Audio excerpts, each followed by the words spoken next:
Everyone welcome to the YouTube channel maths by Jiten Kumar. और यहाँ पर हम बीएससी फर्स्ट सेमेस्टर के लिए केमिस्ट्री पढ़ रहे हैं, जिसमें आपकी यूनिट नंबर 2 चल रही है, simple bonding theory of molecules, जिसमें आपका आज का टॉपिक है वैलेंस बॉन्ड थ्योरी यानी कि वीबीटी।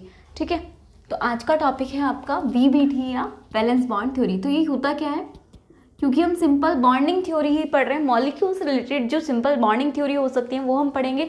तो इसमें हम पढ़ने वाले हैं वीबीटी पढ़ेंगे, हाइब्रिडाइजेशन पढ़ेंगे, उसके बाद हम वेस्पर थ्योरी पढ़ेंगे, वीएसई पीआर थ्योरी, और उसके बाद हम पढ़ेंगे मॉड थ्योरी। ठीक है, तो अभी हम फर्स्ट थ्योरी पढ़ने जा रहे हैं, वीबीटी यानी कि वैलेंस बॉन्ड थ्योरी। ठीक है, चलिए तो स्टार्ट करते हैं। पहले लिख लेते हैं वैलेंस बॉन्ड थ्योरी के बारे में, फिर मैं आपको एक्सप्लेन करती हूँ। चलिए, वीबीटी यानी कि वैलेंस बॉन्ड थ्योरी क्या होती है, तो लुईस डॉट स्ट्रक्चर होती है, यानी कि अकॉर्डिंग टू लुईस, जो कि लुईस ने बताई थी लुईस डॉट स्ट्रक्चर बनाना। तो लुईस डॉट स्ट्रक्चर के अकॉर्डिंग ये आप लिख सकते हो कि लुईस के अकॉर्डिंग, साइंटिस्ट हैं एक लुईस, उनके अकॉर्डिंग उन्होंने क्या बताया कि दो एटम मान लीजिए जैसे ए और बी, इनके बीच में क्या होगा, जब म्यूचुअल शेयरिंग होगी, किसकी, इलेक्ट्रॉनों की म्यूचुअल शेयरिंग होगी, म्यूचुअल शेयरिंग ऑफ इलेक्ट्रॉन्स होगा, म्यूचुअल शेयरिंग ऑफ इलेक्ट्रॉन्स होगा, देन क्या होगा आपका, देन फॉर्मेशन होगा कोवलेंट बॉन्ड का। देन किसका फॉर्मेशन होगा, कोवलेंट बॉन्ड का। कब होगा, जब दो एटम के बीच इलेक्ट्रॉनों की म्यूचुअल शेयरिंग होगी, यानी कि इसने एक इलेक्ट्रॉन दिया तो इसने भी एक ही दिया है। ठीक है, इसने दो दिए तो दो। म्यूचुअल शेयरिंग से जो बॉन्ड बनते हैं, एटम के बीच म्यूचुअल शेयरिंग से जो बॉन्ड बनते हैं, म्यूचुअल शेयरिंग ऑफ इलेक्ट्रॉन से जो बॉन्ड बनते हैं, उन्हें हम बोलते हैं कोवलेंट बॉन्ड। ये बताया था लुईस ने। ठीक है, लेकिन लुईस ने ये नहीं एक्सप्लेन किया कि ये जो बॉन्ड है इसके लिए कौन सी कंडीशन फेवरेबल है या कौन सी अनफेवरेबल है। या फिर हम बोल सकते हैं कि इस कोवलेंट बॉन्ड में जो फोर्स है उसकी नेचर क्या है, नेचर ऑफ फोर्स क्या है, जिसकी वजह से क्या है ये दोनों एटम जुड़े, इनके बीच में शेयरिंग हुई, तो उसकी नेचर क्या है, कौन से फोर्स एग्जिस्ट करता है कोवलेंट बॉन्ड में, ये सब वो एक्सप्लेन नहीं कर पाए लुईस। तो इसलिए इस जो आपकी लुईस डॉट स्ट्रक्चर थी वो फेल हो जाती है थ्योरी आपकी, और उसके बाद आपकी यानी कि लुईस थ्योरी फेल हो जाती है। उसके बाद आपकी आती है वीबीटी थ्योरी, जो किसने प्रपोज की, ये की हिटलर और लंदन ने इन 1927 में, जब लुईस स्ट्रक्चर फेल हो चुकी थी। किस वजह से, क्योंकि वो इसके लिए फेवरेबल और अनफेवरेबल कंडीशन नहीं बता पाई कोवलेंट बॉन्ड के लिए, या फिर बोल सकते हो कि कौन से फोर्स यानी कि फोर्स का नेचर ऑफ फोर्स भी नहीं बता पाई थ्योरी, तो वो फेल हो गई। उसके बाद हिटलर और लंदन दो साइंटिस्ट हुए, उन्होंने 1927 में अपना वीबीटी का कॉन्सेप्ट दिया। ठीक है, अभी ये भी फेल हो जाएगी, यानी कि वीबीटी भी आगे फेल होगी, फिर आएगी मॉडिफाइड वीबीटी, जो कि कौन देगा, मॉडिफाइड वीबीटी कौन देगा, ये देंगे पॉलिंग एंड स्लेटर। ठीक है, इन 1931, वो हम बाद में पढ़ेंगे, हम पढ़ेंगे इसके अंदर ही। तो पहले लुईस डॉट स्ट्रक्चर फेल होगी, तो अब हम देखते हैं वीबीटी, जो कि हमारी आई है 1927 में बाय हिटलर एंड लंदन। तो ये क्या कहती है, ये कुछ फोर्स जो कि है, इन्होंने अपने कुछ क्या किए, रूल्स ऐड किए। तो अब हम क्या करते हैं, पहले वीबीटी थ्योरी। ठीक है, चलिए तो पहले लिख लेते हैं, उसके बाद एक्सप्लेन करते हैं। चलिए पहले इतना देख लेते हैं, क्योंकि बोर्ड पर आ नहीं पा रहा है। ठीक है, तो वीबीटी के बारे में हमने देख लिया, ये क्यों जरूरत पड़ी, लुईस डॉट स्ट्रक्चर फेल होने के बाद वीबीटी की जरूरत पड़ी। तो अकॉर्डिंग टू लुईस कॉन्सेप्ट के अकॉर्डिंग क्या होता है कि कोवलेंट बॉन्ड कब बनता है, covalent bond is formed by the mutual sharing of electrons between the two atoms. यानी कि लुईस कॉन्सेप्ट के अकॉर्डिंग कोवलेंट बॉन्ड कब बनता है, म्यूचुअल शेयरिंग से बनता है, इलेक्ट्रॉनों की म्यूचुअल शेयरिंग से बनता है बिटवीन द टू एटम्स। दो एटम्स के बीच इलेक्ट्रॉनों की म्यूचुअल शेयरिंग से कोवलेंट बॉन्ड बनता है। ये किसने बताया, लुईस कॉन्सेप्ट ने। लेकिन but the concept could not explain, लेकिन ये कॉन्सेप्ट वो कंडीशन एक्सप्लेन नहीं कर पाया विच आर फेवरेबल और अनफेवरेबल फॉर बॉन्ड फॉर्मेशन, जो कि bond formation, covalent bond formation के लिए फेवरेबल और अनफेवरेबल है। जैसे कि हो गया आपका like the nature of forces, यानी कि फोर्स का nature which hold the two atoms together in a covalent molecule, यानी कि जिसकी वजह से क्या होता है, कोवलेंट मॉलिक्यूल में दो एटम साथ में रह पाते हैं। उस फोर्स को ये एक्सप्लेन नहीं कर पाया कि कौन सा फोर्स वो एग्जिस्ट करता है, जिसकी वजह से दो एटम वहाँ पे क्या होते हैं, एक साथ रह पाते हैं। ठीक है, तो वो एक्सप्लेन नहीं कर पाया। तो in order to explain the nature of these forces, यानी कि वो कंडीशंस जो कि फेवरेबल हैं या नॉन अनफेवरेबल हैं उन्हें एक्सप्लेन करने के लिए अब दो साइंटिस्ट आए, हिटलर और लंडन, जिन्होंने क्या एक्सप्लेन किया, nature of these forces, in forces के नेचर को एक्सप्लेन किया। तो हिटलर और लंडन ने 1927 में अपना एक कॉन्सेप्ट दिया जिसका नाम रखा गया valence bond theory. Valence bond theory यानी कि बॉन्ड्स की थ्योरी है, और कौन सा बॉन्ड है वो आपका कोवेलेंट बॉन्ड के लिए थ्योरी आई है, तो हमने वहाँ पे उसका नाम दिया, मतलब उन्होंने उसको नाम दिया वैलेंस बॉन्ड थ्योरी, इसको शॉर्ट में बोलते हैं वीबीटी, ठीक है। तो इन दिस थ्योरी, इस थ्योरी में क्या हुआ, formation of hydrogen molecule has been discussed. इस थ्योरी में क्या हुआ, आपका हाइड्रोजन बॉन्ड का जो हाइड्रोजन मॉलिक्यूल है उसकी फॉर्मेशन को डिस्कस किया गया, ठीक है। यानी कि हाइड्रोजन मॉलिक्यूल कैसे बना, दो हाइड्रोजन से मिलकर हाइड्रोजन मॉलिक्यूल बना होगा H2, तो उसको ही डिस्कस किया गया कि फॉर्मेशन ऑफ हाइड्रोजन मॉलिक्यूल कैसे हुआ, ठीक है। तो हिटलर और लंडन ने क्या किया, कैलकुलेट की पहले तो the energy of two interacting hydrogen atoms. अब जब हाइड्रोजन मॉलिक्यूल बना होगा तो दो हाइड्रोजन एटम क्या हुए होंगे, इंटरेक्ट किया होगा दो हाइड्रोजन एटम ने। तो वही बोल रहे हैं कि लंदन और हिटलर ने क्या कैलकुलेट की, energy of two interacting hydrogen atom, दो जो इंटरेक्ट कर रहे थे हाइड्रोजन एटम उनकी क्या की, एनर्जी कैलकुलेट की, when they are brought from large distance, जबकि वो क्या हुआ, दोनों मॉलिक्यूल को दूरी से लाया गया पास में, ठीक है। इंटरेक्ट कर रहे हैं दोनों एटम हाइड्रोजन के अलग अलग हैं, दोनों को क्या किया हुआ है, लार्ज दूरी से, लार्ज डिस्टेंस से लाया गया, जिससे कि पास लाया गया, जिससे कि वो हाइड्रोजन मॉलिक्यूल बन जाए। दो हाइड्रोजन एटम थे, दूर दूर थे, उनको पास लाया गया, इंट्रैक्शन कराया गया उनके बीच, जिससे कि हाइड्रोजन मॉलिक्यूल हमें मिल जाए, ठीक है। और ऐसा क्यों किया गया, to form a hydrogen molecule. Hydrogen molecule बनाने के लिए हमने क्या किया, हाइड्रोजन एटम को लेकर आए, उनके बीच में इंट्रैक्शन हुआ, जिसकी वजह से आपको हाइड्रोजन मॉलिक्यूल मिला। अब क्या है, the spin of the electrons of two hydrogen atom. अब जो दोनों हाइड्रोजन एटम आपके इंटरेक्ट कर रहे हैं उनके स्पिन मैं आपको बता चुकी हूँ। स्पिन ये होता है आपके, ये मतलब डायरेक्शन को बताते हैं, ठीक है, क्लॉकवाइज है या एंटी क्लॉकवाइज। और आपको बताया था कि ऑर्बिटल में, एक ऑर्बिटल में दो इलेक्ट्रॉन रह सकते हैं और दोनों की स्पिन क्या होनी चाहिए, हमेशा अपोजिट होनी चाहिए, ठीक है। कौन सा लो था, मैंने आपको बताया था, जल्दी से बताइए सब लोग, कौन सा लो था ये, ठीक है। चलिए आगे बढ़ते हैं। The spin of the electrons of two hydrogen atom, यानी कि दोनों हाइड्रोजन एटम की जो इलेक्ट्रॉनों की स्पिन है वो कैसी हो सकती है, सेम भी हो सकती है, यानी कि दोनों हाइड्रोजन का स्पिन देखो ऐसे हो सकता है क्लॉकवाइज, या फिर अपोजिट भी हो सकता है। अपोजिट कैसे, कि एक क्लॉकवाइज हो जाए एक एंटी क्लॉकवाइज, ठीक है। यानी कि दोनों जो आपके वो हाइड्रोजन एटम हैं उनकी जो इलेक्ट्रॉनों का स्पिन है वो सेम भी हो सकता है लाइक दिस, और अपोजिट भी हो सकता है लाइक दिस, अपोजिट यानी कि एक ऊपर एक नीचे की साइड, ठीक है। तो इस तरह हो सकता है। आगे देखेंगे अब इसमें, पहले इतना नोट डाउन कर लीजिए थ्योरी में, यानी कि अभी तक आपको समझ आ गया होगा। लुईस डॉट स्ट्रक्चर फेल हो गई थी, वो ये बताकर चली गई कि कोवेलेंट बॉन्ड तो बनता है, दो एटम के बीच में म्यूचुअल शेयरिंग से, इलेक्ट्रॉनों की म्यूचुअल शेयरिंग से कोवेलेंट बॉन्ड बन जाता है, लेकिन इस बॉन्ड में कौन सा फोर्स एग्जिस्ट कर रहा है जिस वजह से दोनों एटम पास आ पा रहे हैं, म्यूचुअल शेयरिंग कर पा रहे हैं, उस फोर्स को या उस कंडीशन को एक्सप्लेन नहीं कर पाई थी लुईस थ्योरी। तो इसलिए हिटलर और लंदन ने 1927 में इसको फर्दर एक्सप्लेन किया और उन्होंने इसको नया नाम दिया वैलेंस बॉन्ड थ्योरी, जिसका नाम वीबीटी भी है शॉर्ट में। इस थ्योरी में जो हिटलर और लंदन ने क्या किया, हाइड्रोजन मॉलिक्यूल के फॉर्मेशन को डिस्कस किया कि अगर हम दो हाइड्रोजन मॉलिक्यूल, उनके बीच में कोवेलेंट बॉन्ड होता है, अगर हम दो हाइड्रोजन एटम को पास लाइन इंट्रैक्शन कराएं तो उनके बीच में जो कोवेलेंट बॉन्ड बन रहा है, ठीक है, उनके बीच में जो बॉन्ड बन रहा है तो उसकी एनर्जी कैलकुलेट की किसने, हिटलर और लंदन ने। अब जो दो हाइड्रोजन एटम को वो पास लाए थे, अब उन दोनों के बारे में बताया कि उन दोनों के जो स्पिन है, इलेक्ट्रॉन के स्पिन है, वो सेम भी हो सकते हैं और अपोजिट भी हो सकते हैं। अभी तक हमने इतनी सी बात डिस्कस की, अभी आगे इसमें करेंगे, पहले एक बार इसको नोट डाउन कर लीजिए।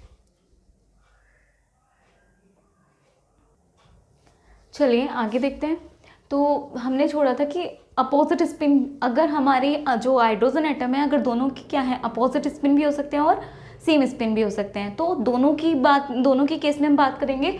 तो when two hydrogen atom having similar spins, तब क्या हो, दोनों हाइड्रोजन एटम की जो इलेक्ट्रॉन की स्पिन है वो सेम हो, तब क्या होगा, जब हम ऐसे दो हाइड्रोजन एटम को पास लाएंगे, जब उन दोनों हाइड्रोजन एटम की इलेक्ट्रॉन की स्पिन सेम हो, तब क्या होगा, तो when two hydrogen atom having similar spin of their electrons are brought nearer to one another, तो क्या हो जाएगा उनके बीच, the potential energy of the system increases, potential energy increase हो जाएगी। जैसे आप सेम स्पिन वाले इलेक्ट्रॉन वाले सेम स्पिन ऑफ इलेक्ट्रॉन के हाइड्रोजन एटम को पास लाओगे तो उनकी पोटेंशियल एनर्जी कैसी हो जाएगी, सिस्टम की इंक्रीज हो जाएगी एकदम। जैसे कि आपको कर्व में दिखाया गया है, कर्व फर्स्ट ये देखो इंक्रीज हो रही है, ठीक है, यहाँ से क्या हो रहा है, इंक्रीज हो रही है, ये देखो पोटेंशियल एनर्जी कैसे हो गई, इंक्रीज हो रही है, ठीक है।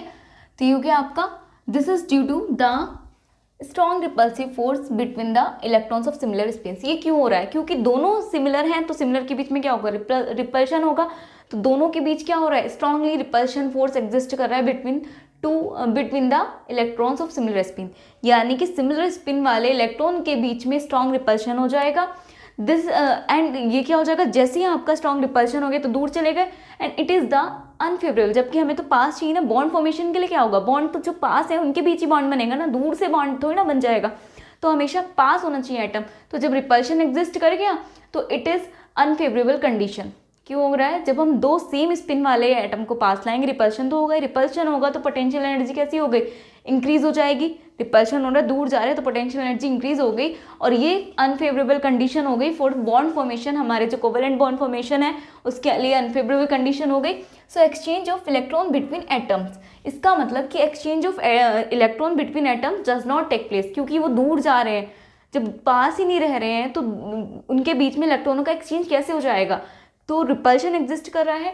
रिपल्शन एग्जिस्ट क्यों कर रहा है, क्योंकि हम क्या लाए, सेम स्पिन वाले इलेक्ट्रॉन को हम पास ला रहे हैं, हाइड्रोजन एटम कौन से, दो हाइड्रोजन एटम को पास ला रहे हैं, वो भी ऐसे हाइड्रोजन एटम है जिनकी इलेक्ट्रॉनों का स्पिन सेम है। अब सेम वाले लाएंगे तो रिपल्शन एग्जिस्ट करेगा तो उनकी पोटेंशियल एनर्जी मैक्सिमम हो जाएगी, ज़्यादा इंक्रीज हो जाएगी, ठीक है। और जैसे ही पोटेंशियल एनर्जी इंक्रीज हो जाएगी वो क्या हो जाएगा, वहाँ पर अनफेवरेबल कंडीशन बन जाएगी। क्यों, क्योंकि वो दोनों रिपल्शन कर रहे हैं, दूर जा रहे हैं, बॉन्ड फॉर्मेशन तो होगा ही नहीं, क्योंकि बॉन्ड फॉर्मेशन के लिए एटम का पास होना ज़रूरी है, तो वहाँ पर क्या होगा, एक्सचेंज ऑफ इलेक्ट्रॉन होगा ही नहीं एटम्स के बीच में, does not take place, and they will not form any covalent bond, तो वो किसी भी तरह का कोई कोवेलेंट बॉन्ड नहीं बना पाएंगे। ये कब की कंडीशन है, सेम स्पिन के लिए, ठीक है, जब सेम स्पिन वाला आपका केस हो तब के लिए, ठीक है। जैसे आपका कर्व फर्स्ट है, ये किसके लिए हो गया, आप चाहे तो लिख भी सकते हैं सेम स्पिन के लिए, और ये वाला होगा आपका अपोजिट स्पिन के लिए। अब हम देखेंगे अपोजिट स्पिन के लिए, सेम के लिए तो देख लिया हमने, ठीक है। हम देख रहे हैं हाइड्रोजन मॉलिक्यूल का फॉर्मेशन, जिसमें हमने फर्स्ट कंडीशन देख ली जब दोनों हाइड्रोजन एटम के इलेक्ट्रॉनों के स्पिन सेम हो, ठीक है। अब देखते हैं अपोजिट वाला, when two hydrogen atom having opposite spin, अब अपोजिट स्पिन वाले इलेक्ट्रॉन्स को हम लाएंगे पास, ठीक है, are brought nearer to one another, जब हम ऐसे दो हाइड्रोजन एटम को पास ला रहे हैं जिनके इलेक्ट्रॉनों का स्पिन क्या है, अपोजिट है, यानी कि एक का क्लॉकवाइज है तो एक का एंटी क्लॉकवाइज, ठीक है, अपोजिट होगा, तो क्या होगा, the potential energy of the system decreases, तो पोटेंशियल एनर्जी कैसी हो जाएगी, सिस्टम की डिक्रीज हो जाएगी, जैसे कि दिखाया गया है कर्व सेकंड में, देखो ये क्या हो रही है, कि डिक्रीज हो रही है।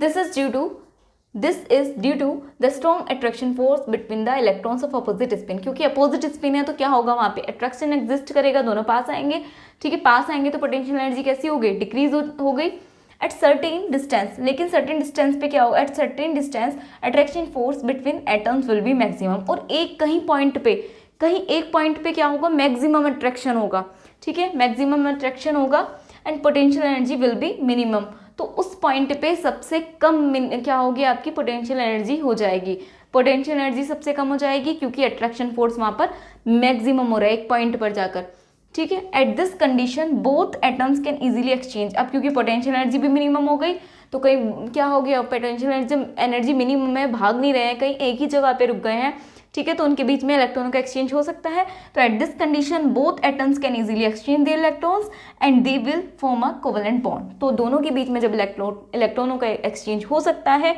तो अब आपका कोवेलेंट बॉन्ड बन सकता है, ठीक है। और the distance at which bond formation take place, यानी कि एक दोनों के बीच में एक दूरी भी तो रही होगी, दोनों ऐसा नहीं बिल्कुल पास आ गए होंगे, बिल्कुल पास वाली कंडीशन तो हो ही नहीं सकती, वो भी हम अभी देखने जा रहे हैं, ठीक है। तो एक क्या होगा, डिस्टेंस जिस पर क्या हो रहा है, आपका कोवेलेंट बॉन्ड का फॉर्मेशन हो रहा है, उस डिस्टेंस को क्या बोलते हैं हम, इंटर न्यूक्लियर डिस्टेंस, या बॉन्ड लेंथ बोलते हैं, ठीक है। यानी कि उस डिस्टेंस को, जिस डिस्टेंस पे आपका बॉन्ड का फॉर्मेशन हो रहा है, उसे बोलते हैं इंटर न्यूक्लियर डिस्टेंस या बॉन्ड लेंथ, ठीक है। यहाँ तक आपको समझ आ गया होगा आई थिंक।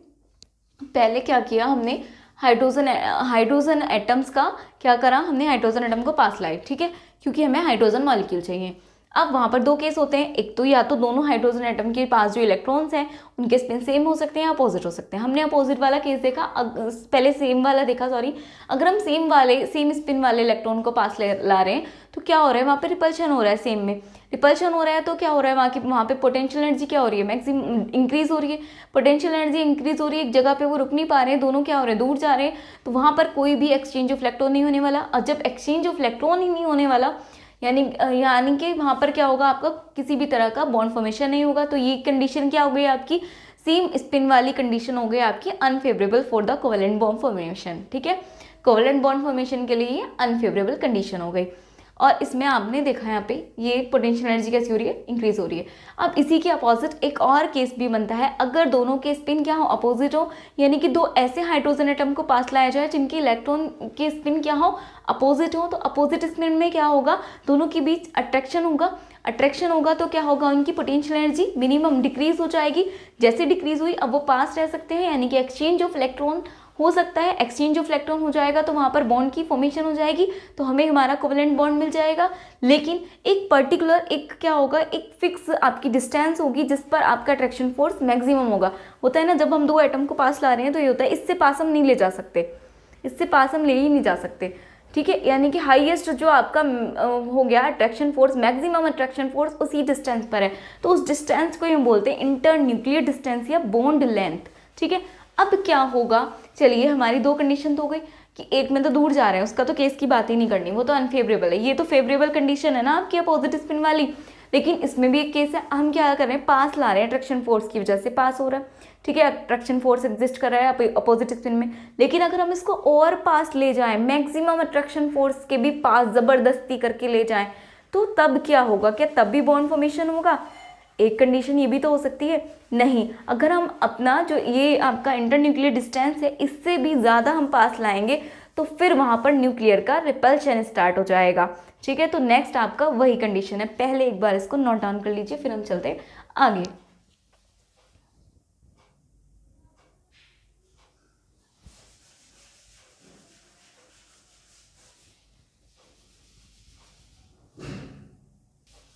ये है आपका एनर्जी कर्व, ठीक है, ये एनर्जी कर्व है किसका, हाइड्रोजन मॉलिक्यूल के लिए एनर्जी कर्व दिया हुआ है।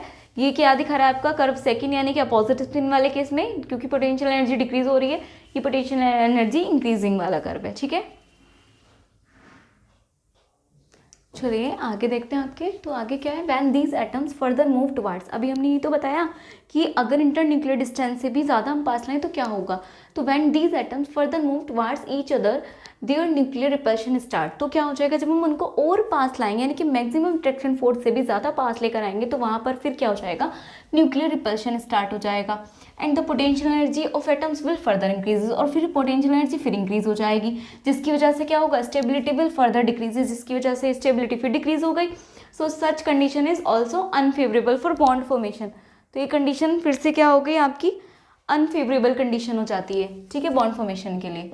मतलब पहले क्या था, दूर जा रहे थे, रिपल्शन हो रहा था, सेम स्पिन आया, सेम स्पिन को पास लेकर आए, रिपल्शन हुआ, दूर चले गए, ठीक है, दूर जा रहे हैं तो वहाँ पे कोई एक्सचेंज ऑफ इलेक्ट्रॉन नहीं होगा, तो इसलिए वहाँ पर कोई बॉन्ड फॉर्मेशन नहीं होगा, तो क्या थे वो अनफेवरेबल कंडीशन। फिर उसके बाद हमने क्या किया, सेम स्पिन को पास, सॉरी अपोजिट स्पिन को पास लेकर आए, उसमें अट्रैक्शन फोर्स था, दोनों के बीच में क्या हो गई, पोटेंशियल एनर्जी डिक्रीज हो गई, तो वहाँ पर क्या हो गया, दोनों के बीच में एक्सचेंज ऑफ इलेक्ट्रॉन हो गया आसानी से, वहाँ पर बॉन्ड का फॉर्मेशन भी हो गया, तो वो फेवरेबल कंडीशन थी।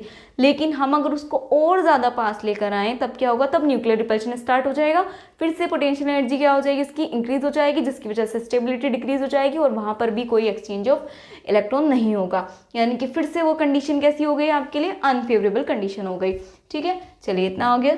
अब इट मीन्स, यानी कि अब जो आपका कंक्लूजन निकल के आ रहा है, it means that the covalent bond between atoms will form at certain distance. ये बात निकल के आई कि जो कोवेलेंट बॉन्ड है, इसका मतलब हमने जितनी भी सारी कंडीशन पढ़ ली, उसके बाद हमने कंक्लूजन निकाला कि कोवेलेंट बॉन्ड तब बनेगा जब एक सर्टेन डिस्टेंस पर ही बनेगा। विच इज इंटरन्यूक्लियर डिस्टेंस या क्रिटिकल डिस्टेंस बिटवीन एटम्स, ठीक है। तो विच इज इंटरन्यूक्लियर डिस्टेंस और क्रिटिकल डिस्टेंस बिटवीन एटम्स, यानी कि बोल रहे हैं कि अगर हम क्या करें, ये जो डिस्टेंस है एटम्स के बीच में जो डिस्टेंस है उसी पर क्या होगा, आपका बॉन्ड बनेगा, उससे अगर आगे ला रहे हैं तो बॉन्ड नहीं बनेगा। और उसी सर्टेन डिस्टेंस को हम बोलते हैं इंटरन्यूक्लियर डिस्टेंस और क्रिटिकल डिस्टेंस बिटवीन एटम्स। अब if the distance between atoms, अगर दोनों जो एटम है उनके बीच की डिस्टेंस क्या है, ज़्यादा है देन क्रिटिकल डिस्टेंस है, यानी कि क्रिटिकल डिस्टेंस से ज़्यादा है तब बॉन्ड क्या होगा, विल बी अनस्टेबल। अगर क्रिटिकल डिस्टेंस है आपकी, क्रिटिकल डिस्टेंस से क्या हो गया आपका, दोनों एटम्स के बीच की जो डिस्टेंस है वो क्रिटिकल डिस्टेंस से क्या हो रही है, ज़्यादा हो रही है, तो वो क्या होगी आपकी, बॉन्ड अनस्टेबल हो जाएगा ड्यू टू पार्शियल अट्रैक्शन, क्योंकि पार्शियल अट्रैक्शन हो जाएगा वहाँ पे, पार्शियल अट्रैक्शन की वजह से क्या हो जाएगा वहाँ पे, बॉन्ड अनस्टेबल हो जाएगा। And if the distance between atom, और अगर एटम्स के बीच की जो डिस्टेंस है या जिसे हमने क्या बोला इंटरन्यूक्लियर डिस्टेंस भी बोलते हैं, वो कम हो जाएगी किससे, क्रिटिकल डिस्टेंस से, तो बॉन्ड कैसा हो जाएगा आपका, इंटरन्यूक्लियर डिस्टेंस नहीं बोलेंगे इसको, तो डिस्टेंस ही आएगा, क्योंकि इंटरन्यूक्लियर डिस्टेंस और क्रिटिकल डिस्टेंस तो एक ही है ना। तो द डिस्टेंस बिटवीन एटम्स, ठीक है, is less than the critical distance, then bond will be unstable due to nuclear repulsion. वहाँ पे क्या हो जाएगा आपका, अगर क्रिटिकल डिस्टेंस से लेस है आपकी या इंटरन्यूक्लियर डिस्टेंस, सॉरी एटम्स के बीच की डिस्टेंस, हाँ जिसे हम इंटरन्यूक्लियर डिस्टेंस ही बोलते हैं, वो क्या है आपकी, will form at a certain distance which is internuclear distance is critical distance between atoms, ठीक है। यानी कि वो बोल रहे हैं कि जो सर्टेन डिस्टेंस पे आपका बॉन्ड बनना है उसे क्या बोल रहे हैं, इंटरन्यूक्लियर डिस्टेंस बोल रहे हैं, उसी को हम क्रिटिकल डिस्टेंस भी बोल देते हैं, ठीक है, दोनों सेम है। अब वो बोल रहे हैं कि अगर दोनों एटम्स के बीच की डिस्टेंस क्या हो रही है, is more than the critical distance, दोनों की क्रिटिकल डिस्टेंस से ज़्यादा, यानी कि दो एटम्स जो हैं उनके बीच की जो डिस्टेंस है वो क्रिटिकल डिस्टेंस से ज़्यादा हो रही है, तो वहाँ पे अनस्टेबल बॉन्ड का फॉर्मेशन होगा, यानी क्यों होगा, पार्शियल अट्रैक्शन की वजह से। और अगर जो डिस्टेंस है, किसकी डिस्टेंस है आपकी, एटम के बीच की डिस्टेंस है, is less than the critical distance, then bond will be unstable, तब बॉन्ड कैसा हो जाएगा आपका, unstable due to nuclear repulsion, तब भी आपका अनस्टेबल होगा न्यूक्लियर रिपल्शन की वजह से। आपके रीजन देने हैं, अगर आपका क्रिटिकल डिस्टेंस क्या है आपकी, ज़्यादा है, क्रिटिकल डिस्टेंस क्या है आपकी, कम है इंटरन्यूक्लियर डिस्टेंस से, तब वहाँ पर बॉन्ड अनस्टेबल होगा ड्यू टू पार्शियल अट्रैक्शन। और अगर आपका क्रिटिकल जो डिस्टेंस है वो कम है, आपकी इंटरन्यूक्लियर डिस्टेंस आपकी कम है क्रिटिकल डिस्टेंस से, तब भी बॉन्ड अनस्टेबल होगा, लेकिन रीजन आपका अपोजिट है, एक में पार्शियल अट्रैक्शन दिखाया, एक में न्यूक्लियर रिपल्शन, यानी कि एक में अट्रैक्शन एक में रिपल्शन, ठीक है। अब VBT can be verified on the basis of Pauli's exclusion, क्योंकि पाउलीज एक्सक्लूजन प्रिंसिपल यही रह गया था शायद, ठीक है, हुंस रूल तो हो गया था। देखो अब ये क्या है, VBT valence bond theory verified भी की जा सकती है, किस बेसिस पे, पाउलीज एक्सक्लूजन प्रिंसिपल। अब पाउलीज एक्सक्लूजन प्रिंसिपल क्या कहता है, अकॉर्डिंग टू इट, इस प्रिंसिपल के according, in a given orbital, किसी गिवन ऑर्बिटल में both spin off both electron should be opposite. ये हमने पढ़ा हुआ है कि किसी भी आपके ऑर्बिटल में, मैंने आपको पढ़ाया हुआ है जब प्रिंसिपल्स लिखवाए थे, लेकिन वहाँ हम उसका एक नाम नहीं दे पाए थे, इसको, इस पॉइंट को, आपका ये पॉइंट था उसमें मैंने मेंशन किया है कि क्या होगा, एक ऑर्बिटल है आपका, उसमें दो इलेक्ट्रॉन रह सकते हैं और दोनों इलेक्ट्रॉन अपोजिट स्पिन में रहेंगे, यही आपका पाउलीज का एक्सक्लूजन प्रिंसिपल है कि किसी भी गिवन ऑर्बिटल में दो इलेक्ट्रॉन जो है, spin off both electron should be opposite, दोनों इलेक्ट्रॉन का स्पिन अपोजिट होना चाहिए एक दूसरे से, ठीक है। तो it is possible when a covalent bond will form between electron of opposite spin, और ये तभी पॉसिबल है, ये वाला जो एक्सक्लूजन प्रिंसिपल है कब पॉसिबल होगा, जब आपका दो अपोजिट स्पिन वाले इलेक्ट्रॉन वाले जो आपके हाइड्रोजन एटम है उनके बीच में कोवेलेंट बॉन्ड की फॉर्मेशन होगी। अभी देखा ना हमने, सेम वाले में तो नहीं बन रही है, हमेशा कहाँ बन रही है कोवेलेंट बॉन्ड, कहाँ बन रहा है, अपोजिट वाले स्पिन में, और अपोजिट में भी कब बन रहा है, एक पर्टिकुलर डिस्टेंस पे, जिसे हमने बोला इंटरन्यूक्लियर डिस्टेंस, ठीक है, इंटरन्यूक्लियर डिस्टेंस पर। और अगर इंटरन्यूक्लियर डिस्टेंस से अगर ज़्यादा हम डिस्टेंस ले रहे हैं, ठीक है, यानी कि इंटरन्यूक्लियर डिस्टेंस तो बोलते हैं दो आपके एटम के बीच की डिस्टेंस को, और एक पर्टिकुलर डिस्टेंस जिस पर आपका कोवेलेंट बॉन्ड की फॉर्मेशन होगी उसे हमने नाम दिया क्रिटिकल डिस्टेंस, ठीक है। अब दो अगर एटम के बीच की जो डिस्टेंस है इंटरन्यूक्लियर डिस्टेंस, वो क्या है, क्रिटिकल जो आपकी डिस्टेंस है उससे क्या हो रही है, ज़्यादा हो रही है, तो बॉन्ड क्या होगा आपका, बॉन्ड अनस्टेबल हो जाएगा क्योंकि पार्शियल अट्रैक्शन हो रहा है। लेकिन अगर आपकी क्या हो रही है, ये इंटरन्यूक्लियर डिस्टेंस कम हो रही है, ठीक है, कम हो रही है, तो क्रिटिकल डिस्टेंस है तो वहाँ पर भी बॉन्ड अनस्टेबल होगा, लेकिन वहाँ पर क्यों होगा, न्यूक्लियर रिपल्शन की वजह से, न्यूक्लियर रिपल्शन की वजह से, ठीक है। तो चलिए ये थी वीबीटी थ्योरी आपकी।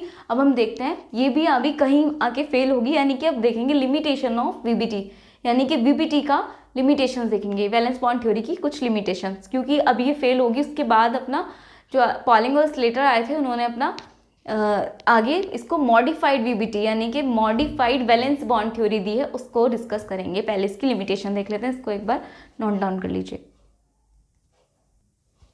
चलिए लिमिटेशन भी देख लेते हैं वीबीटी की। तो VBT can not explain the following properties of molecules, ये मॉलिक्यूल्स की कुछ प्रॉपर्टीज को एक्सप्लेन नहीं कर पाई, वो कौन कौन सी हैं। It explain the formation of covalent bond, ये कोवेलेंट बॉन्ड को तो एक्सप्लेन करते हैं, कोवेलेंट बॉन्ड फॉर्मेशन को तो एक्सप्लेन करती है, but mutual sharing of electron it explain the formation of covalent bond, ये कोवेलेंट बॉन्ड को फॉर्मेशन को एक्सप्लेन करती है by the mutual sharing of electron, यानी कि इलेक्ट्रॉन के बीच इलेक्ट्रॉनों की म्यूचुअल शेयरिंग के थ्रू जो आपका बॉन्ड बनता है दैट इज कोवेलेंट बॉन्ड, उसको तो एक्सप्लेन करती है, but it can not explain, लेकिन ये किसको एक्सप्लेन नहीं करती, फॉर्मेशन ऑफ कोऑर्डिनेट बॉन्ड, ये कोऑर्डिनेट बॉन्ड को कोऑर्डिनेट बॉन्ड फॉर्मेशन को एक्सप्लेन नहीं करती है, in which both electrons are given by one atom. आपको पता है कोऑर्डिनेट बॉन्ड में क्या होता है, दोनों इलेक्ट्रॉन किसी एक ही एटम के थ्रू दिए जाते हैं, ठीक है, यानी कि इलेक्ट्रॉन पेयर का क्या होता है वहाँ पे डोनेट करते हैं, ठीक है। चलिए, तो यानी कि कोवेलेंट बॉन्ड फॉर्मेशन को एक्सप्लेन करती है, कोऑर्डिनेट बॉन्ड फॉर्मेशन को एक्सप्लेन नहीं करती है। और ये क्या करती है, it can not explain about the paramagnetic behaviour of molecules, और मॉलिक्यूल के पैरामैग्नेटिक बिहेवियर को एक्सप्लेन नहीं करती है। It can not explain about the overlapping of orbital, और ऑर्बिटल के ओवरलैपिंग यानी कि मिक्सिंग ऑफ ऑर्बिटल, और ओवरलैपिंग का मतलब होता है मिक्सिंग ऑफ ऑर्बिटल, दो ऑर्बिटल्स का मिलना, ठीक है, मिक्सिंग ऑफ ऑर्बिटल, उसको भी क्या करती है, ये एक्सप्लेन नहीं करती है। It can not explain about the formation of sigma और पाई बॉन्ड, सिग्मा और पाई बॉन्ड का भी क्या करती है, आपका एक्सप्लेन नहीं करती कि सिग्मा और पाई बॉन्ड कैसे बनते हैं, उसको भी एक्सप्लेन नहीं करती है, ठीक है। It can not explain about the hybridisation of orbital, और ये ऑर्बिटल्स के हाइब्रिडाइजेशन को भी एक्सप्लेन नहीं करती है, ठीक है। और it can not explain about the geometry of molecule, और मॉलिक्यूल्स की ज्योमेट्री को भी एक्सप्लेन नहीं करती है। सबसे पहले तो कोवेलेंट बॉन्ड को तो एक्सप्लेन कर देती है, कोऑर्डिनेट को नहीं करती, उसके बाद पैरामैग्नेटिक बिहेवियर नहीं बताती है, आपका ओवरलैपिंग नहीं बताती है, फॉर्मेशन ऑफ सिग्मा और पाई बॉन्ड कैसे बनते हैं ये भी नहीं बताती है, ठीक है, सिग्मा बॉन्ड कैसे बनते हैं और पाई बॉन्ड कैसे बनते हैं, और हाइब्रिडाइजेशन ऑफ ऑर्बिटल्स ये भी नहीं एक्सप्लेन करती, और मॉलिक्यूल की ज्योमेट्री, ये सब ये क्या है, वीबीटी एक्सप्लेन नहीं कर पाई। इतनी सारी कमियां थी, इसलिए इनको दूर करने के लिए एक मॉडिफाइड वीबीटी यानी कि मॉडिफाइड वैलेंस बॉन्ड थ्योरी को लेकर आए, कौन, पॉलिंग और स्लेटर, ठीक है। तो इसके बाद हम वो पढ़ेंगे, वो आई थी आपकी 1931 में, ठीक है, ये 1927 में आई थी, वो 1931 में 4 साल बाद इसकी सारी कमियों को दूर करने के लिए पॉलिंग स्लेटर लेकर आए, ठीक है। चलिए पहले इसको नोट डाउन कर लीजिए।